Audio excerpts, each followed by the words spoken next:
Serial तुमसे तुम तक में आ चुका है अब तक का सबसे बड़ा धमाका, एक ऐसा ट्विस्ट जिसने दर्शकों को झकझोर कर रख दिया है। दोस्तों, जहां एक तरफ अनु ने ठान लिया है कि चाहे जो भी हो जाए, चाहे कितनी भी मुश्किलें क्यों न आ जाएं, वह अपने आर्यवर्धन की हर हाल में रक्षा करेगी। वहीं दूसरी तरफ अब आर्य का वो अतीत सामने आने वाला है जिसे वह पिछले 20 सालों से दिल के किसी अंधेरे कोने में छुपाए बैठा था। जी हाँ, 20 साल पूरे हो चुके हैं उस खौफनाक घटना को, और अब उसी घटना से जुड़ा एक खतरनाक साया आर्य की जिंदगी में फिर से लौट रहा है। जैसे ही यह खबर झंडे तक पहुंचती है कि वो आदमी, वो कातिल अब जेल से बाहर आ चुका है, तो उसके पैरों तले जमीन खिसक जाती है। उसकी आंखों के सामने जैसे अंधेरा छा जाता है।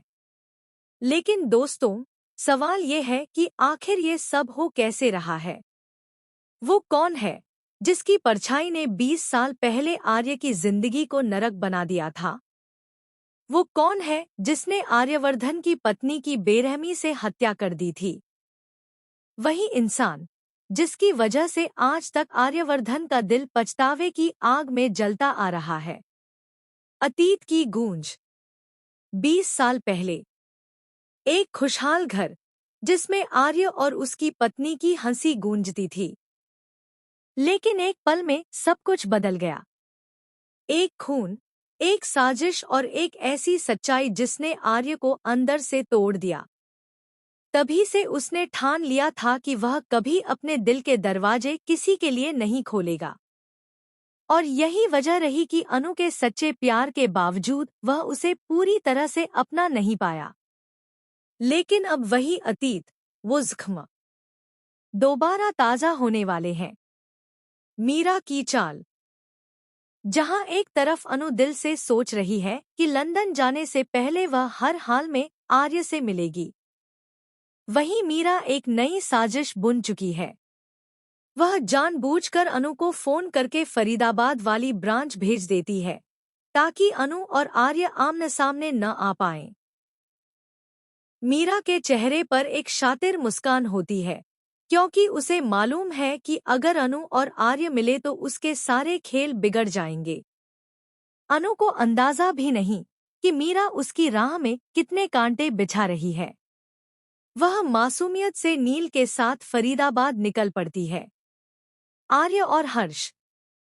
उधर आर्य अपनी जिम्मेदारियों से खुद को अलग करके सब कुछ अपने भाई हर्षवर्धन को सौंप देता है। आर्य गंभीर लहजे में हर्ष से कहता है, अब ये घर, ये ऑफिस, सब तुम संभालो। माँ का भी ध्यान रखना। हर्ष की आंखों में चमक होती है। वह आत्मविश्वास से कहता है, भैया, आप चिंता मत करो। सब कुछ वैसा ही चलेगा जैसा आप चाहते हैं। मैं सब संभाल लूंगा। पास खड़ा झंडे यह सब सुनकर गहरी सांस लेता है, लेकिन उसके दिल में डर की लकीरें साफ नजर आती हैं। जेल का काला दरवाजा। दूसरी तरफ जेल का भारी लोहे का दरवाजा खुलता है।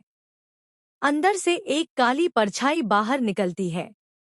वही शख्स, वही जलंधर जिसने 20 साल पहले आर्यवर्धन से उसकी खुशी छीन ली थी। 20 साल से वो सड़ रहा था, जल रहा था और अब आजाद होकर बाहर आया है।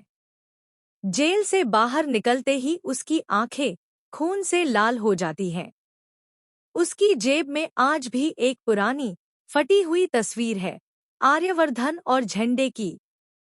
वह तस्वीर देखकर उसके होठों पर एक खतरनाक मुस्कान फैल जाती है। वो बुदबुदाता है, 20 साल पहले अधूरा काम छोड़ा था मैंने, अब पूरा करूंगा। आर्य, तेरा कफन खरीद चुका हूं मैं।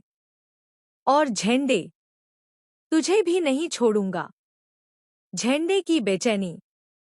झंडे को जैसे ही खबर मिलती है कि जलंधर जेल से बाहर आ चुका है, उसकी नींद उड़ जाती है। वह अपनी